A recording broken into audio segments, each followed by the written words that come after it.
Oh, come on, I know that's not for me. But I'll take it. All right. Time Lords and ladies of Raleigh, Wizard World Comic Con, I have one question for you. Is there a doctor in the house?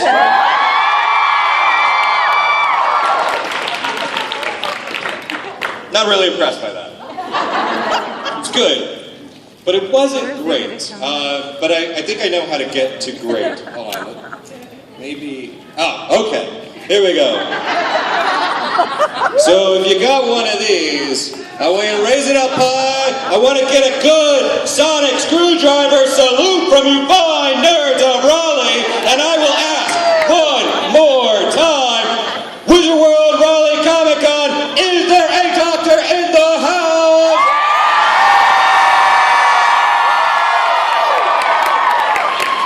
Well, yes there is. Yes there is, and we're about to bring him out.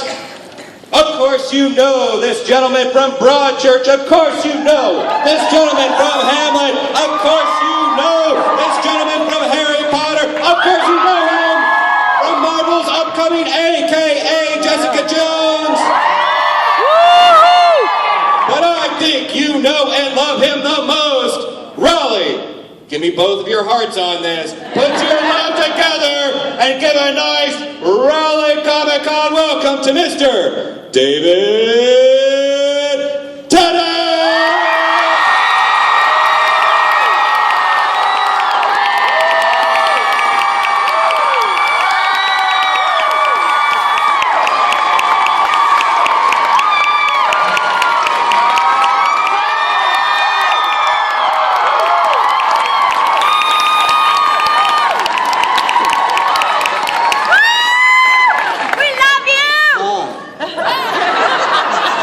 It's done. Yeah. I'm not working. Oh, there I am. Hello. Hi, North Carolina. How are you today? I don't know if I did it right. If that intro was right with the Sonic. I don't really have a great Sonic technique. So, are you gonna show me up here? All right, show us. Well, it all depends. The setting all depends on how far up and down it is. You see, and there are many thousands and thousands of settings. You have to be very, very particular because it can do quite a lot of things. But there are. Hello. You just did that. Yeah, I made that happen. Look. So I was just off. That's it. Yeah. Yeah. Well, okay, I'll learn. I'll go to, I don't know, Sonic Screwdriver Technical School. You have to get it just right, and just, it's all about the pitch. All about the pitch. All right. See, I hope you're learning. We are learning something here today. Doesn't work on wood. Raleigh. Unless the writers need it to, and then it does. Before I throw this out to the questions, I'm gonna start with one, and I think it's appropriate for your first fan event. Welcome to North America for Comic Con.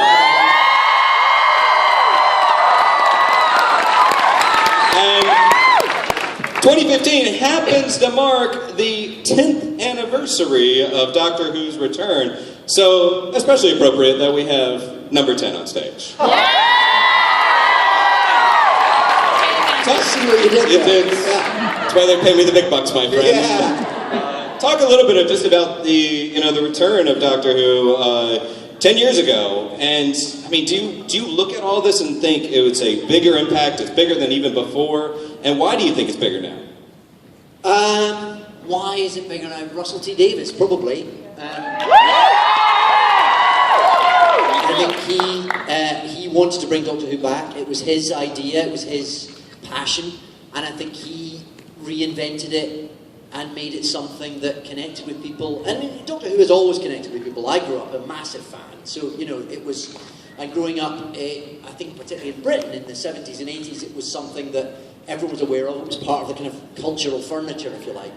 But the fact that we're here and that it extends around the world now, and that there's nowhere I can go in the world now, really. At all. So, and I think that's got something to do with the way that Russell just tweaked it, and he didn't change much. And it's the same show that it always was, but he gave it, I don't know, what did he give it? An emotional accessibility. He gave it a heart or two. That the show had always had, but he managed to find a way that connected with an audience in the 21st century. And I think it's Russell's fault that we're all here. It's all your fault, Russell. All right, let's go to a question at the line, and this is a really important one to start off with, because I actually think we have a doctor that's going to ask a question. A little doctor. Hi there, what's your question? When you're when you're at your house watching Doctor Who, how does it feel like when you see yourself? Good question. It's a bit weird. It takes a bit of getting used to. And it's usually not very comfortable. I don't really enjoy watching myself back in things, but you're going to get used to it, and you do it because it helps you get better, hopefully, as well. So it's funny, because I grew up as a fan of Doctor Who, and I used to, it used to be the show that I waited for every Saturday night with bated breath, and it was very exciting. To then be in it is weird. In some ways, it changes how you are. You can never sort of be a fan in the same way again, because of course you're looking at your own ugly mug. It's quite hard to be entirely enjoying. And also I knew what was coming because I'd read the script. So it changes. I experience it in a different way from when I was a kid, but it's still something. And now, of course, I can watch it and not know what's coming next. So now I get to be a fan of it, which is great. Yeah. Thank you. Thank you. I think on his next regeneration, the doctor should come back as you. Oh yeah. Hi there. Hello. Hi. Okay, non-Doctor Who question. Okay. I am completely enamored with the How to Train Your Dragon series of audiobooks that you read. So you've developed so many wonderfully distinct voices. Yeah. How do you do that, and would you demonstrate? I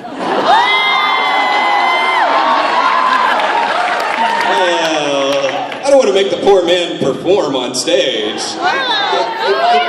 It feels to me like there may be a chunk of the crowd who doesn't know what you're talking about. The How to Train Your Dragon, which are very successful movies, forget about that. The books that inspired them are actually they're quite different story-wise, and I've been doing the audiobooks of them for the last 12 years now, and we're nearly done. I think there's one book to go. I've recorded the penultimate one. There's one last one to go. And they come out, and they're audiobooks, and you can get them now. I think they're now actually released in the States officially. And yes, I've been doing them for quite a long time, which goes to your question of how do you come up with the voices. It's getting really hard. Because 12 years and 11 books in, she keeps introducing another tribe. And I made this decision early on that I would use a different regional British accent for the different tribes, so that the hooligan tribe are Scottish, because I can do that. And then there's I can't remember what they all are off the top of my head now, but there's the Northern Irish tribe, and there's the West Country tribe, and there's the Ray Winston sounding tribe. And the trouble is, I'm all done now with regions of Britain. So if in the final book there's a new tribe of Vikings, American. they might have to be American.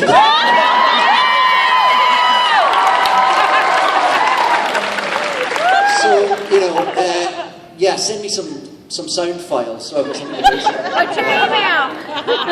What's your email? But how I don't know, you just sort of, you're literally going to go, who can I do? Which voices can I do? So there are various voices in those books that are based on certain people. Some people you may know, some people who are maybe friends of mine. And I feel it would be unfair to say who they all are. But, for instance, Fish Legs is based on, you know that scene in Train Spotting when Ewan Bremner is high and he's having a job interview and he starts talking and everything starts getting quicker and quicker and his hands start moving up? That's Fish Legs. So they're all sort of different people, but You'll have to figure the rest out for yourself.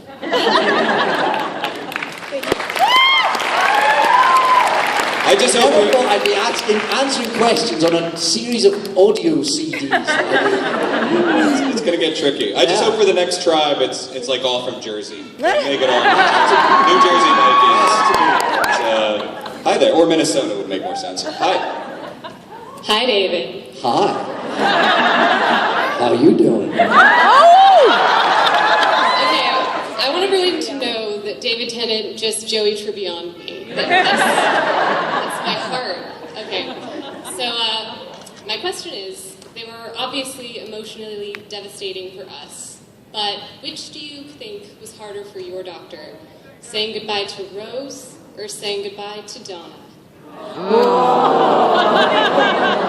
This is the tricky part about the cons, by the way. I should have warned him ahead of time.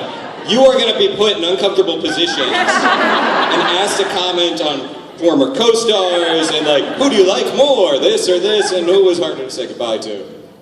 Well, the hardest one to say goodbye to has to be Wilfred Mott, doesn't it?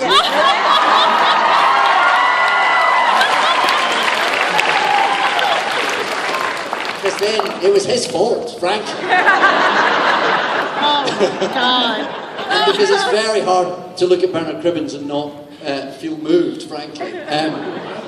Oh, I don't know. That's an impossible question. They were very different, weren't they? Because one of them was well, they were both love stories, but they were very different types of love stories, weren't they? When one was a best mate and one was a girlfriend, really. I know we don't say it, but she sort of was. So that's a very different. And I think what was tragic about the Donna one was that he had to remove all that joy from her, take all that, all those wonderful experiences, I think that was the tragedy of that goodbye. The tragedy of the goodbye from Rose, of course, was that they could never see each other again until they did.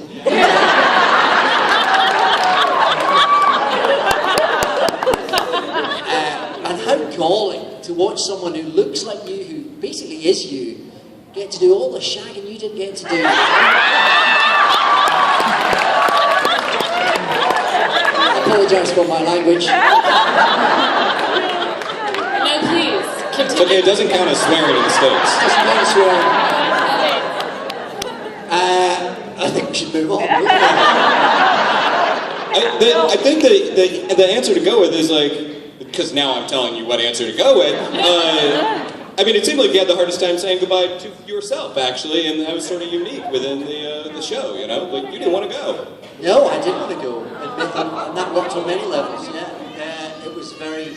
Yeah, no, it was such a. And again we come back to Russell T Davies because he created this extraordinary emotional journey that my character got to go on. That there was all this tragedy, and he started off as such a sort of bouncy puppy, and 4.5 years later he was put through several ringers, and it was. But that's when you play a character who ultimately has to be in the same position at the end of the story as he was in the beginning. To find all those different emotional tunes to get to play as an actor through that character was such an extraordinary privilege, really, and that's what Russell did, and that's what the show continues to do, I think. All right, thank you. Thank you. Hello.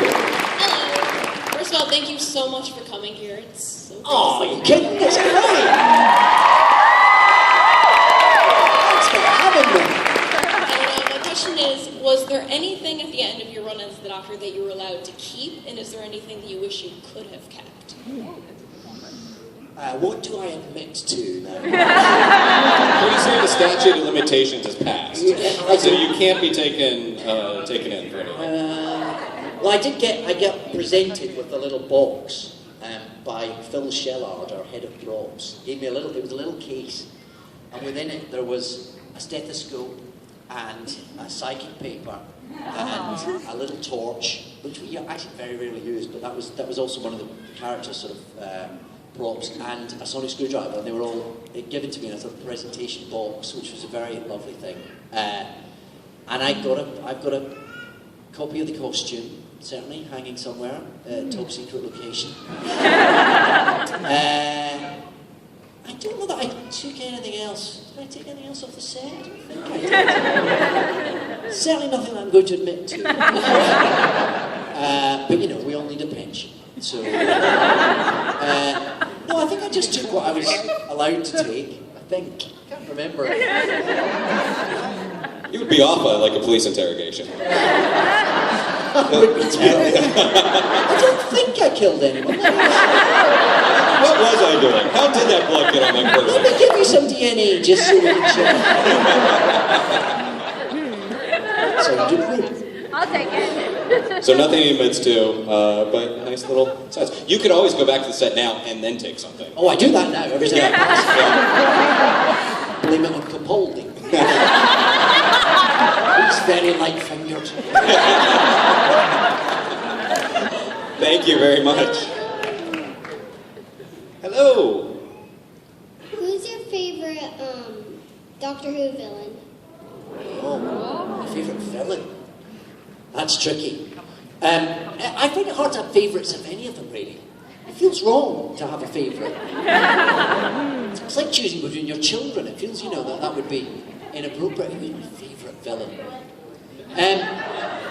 I suppose, if we're talking villains rather than monsters, which I'm going to choose to do, then I suppose I had a great time with John Sim as the Master.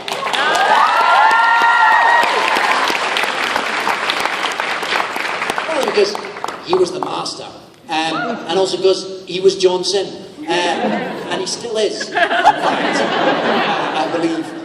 So, you know, again, they were, just because they were great, sort of juicy stuff to get your teeth into, and when you're playing opposite someone as brilliant as John, and when he's playing it with such kind of bonkers energy, and you get to play those wonderful scenes that are, you know, they're about the story, and they're about the jeopardy, and they're also about character, and that's the stuff that's always so kind of, that's the stuff that's so rewarding to do, I guess. And I like John, and he's a fantastic actor, so I'll see him.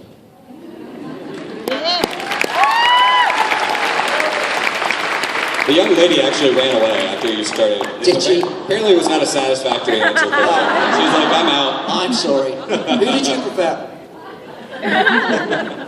The adipose. Yeah.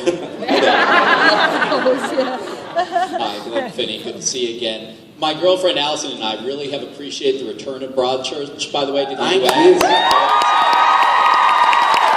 And thank goodness you've done something with that beard. It was scary. And the hair on the flashback, I don't know what's going on there. I'm scared for you. I'm glad to see you back.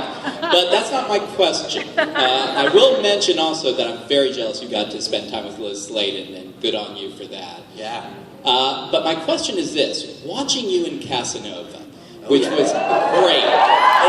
But when I'm looking at it, I'm like, there's things there that I see then in your Doctor, in the 10th Doctor. So my question to you is, how did you come up with sort of the characterizations and mannerisms you used in Casanova?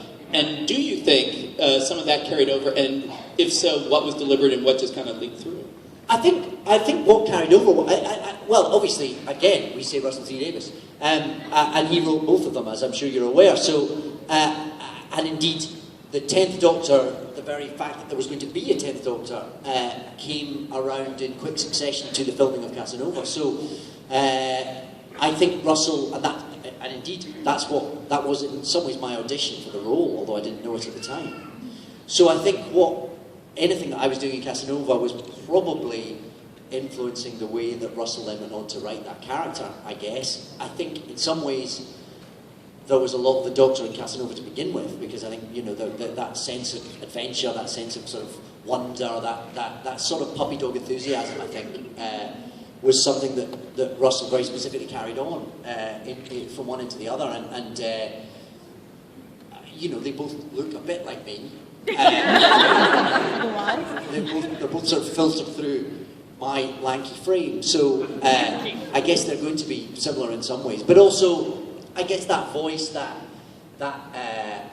joy of language which both the characters enjoy, the energy that they both enjoy, I think that was carried over firstly by Russell, but also quite happily by me. I think he wrote the characters in very similar ways, so that's fun to play, and it makes sense for both those characters. That sort of that front-footedness, that wide-eyedness, that innocence, actually, in a way, which is not necessarily what you might expect of Casanova. But again, I think that's the brilliance of what Russell did with that character. So I'll blame Russell for that too. Thank you. Somewhere Russell is just going to get all these fan letters. Like, your fault. What time is it? What time is it over there? We should call him up. Give him a call, yeah. Hello. My question is, of the companions that came on after your term, which one would you like to work with? Do you know, I think I've worked with them all. I worked with Karen while I was still in Doctor Who. I worked with Arthur in Broadchurch. And I worked with Jenna on the 50th anniversary. That's them all, isn't it? Yeah. Yeah. So, at the risk of being able to avoid answering a very awkward question, I love them all in very particular ways. I believe the official answer is splendid chaps, all of them, isn't it? So I'm going to stick with that. Thank you. Thank you. And you worked with Capaldi, so Yes. you're just knocking them all out of the park. Exactly, yeah. You can only be in Doctor Who if you were in it when I was there. New rule. Yeah, that's the new rule. Everybody's going to go back and watch old episodes. Yeah. I think that's it. I Yeah. think that's the next Doctor. So we can cast the 13th Doctor now from someone who's already been in it. In this room. Yeah. Raleigh, you have the power. Yeah. Don't go crazy. Hi. Hello, welcome, by the way. Thanks. My question is, I enjoyed Broadchurch and Doctor Who both very much. I recently got into Broadchurch, and I noticed similarities between the Doctor and Alec Hardy. They both have, an emotional background, and they both try to stay doing what kind of gives them pain in a way, I think. Sure. So my question for you is, when you were filming both of them, what was the difference in how you portrayed the characters?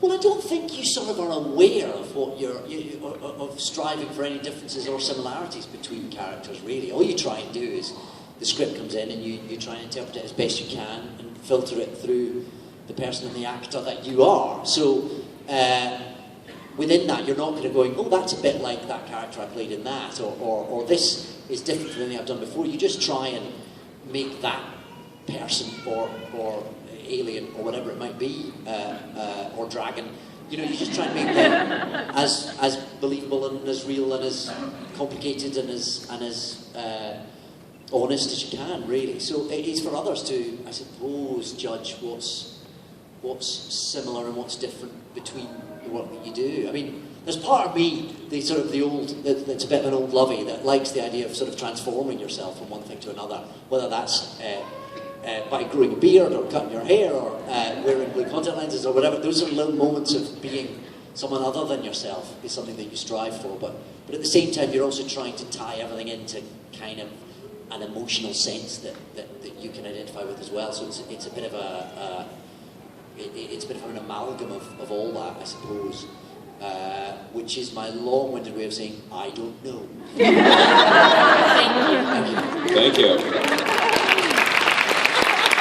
I think part of that also, growing a beard, putting eye contact lenses in, perhaps painting yourself purple. For everything that you cannot say, what I will ask about joining Marvel's a.k.a. Jessica Jones. Yes. Which is pretty much, you can't say anything, I guess. Yes, you see my body language immediately. Yes, that's enough. No, just overall. We'll have snipers. They follow you everywhere you go as soon as you join. Even at your home. Yeah. But no, just overall, I mean, talk about the excitement about joining the Marvel Universe and what about it just kind of stokes you the most? Because it's the Marvel Universe.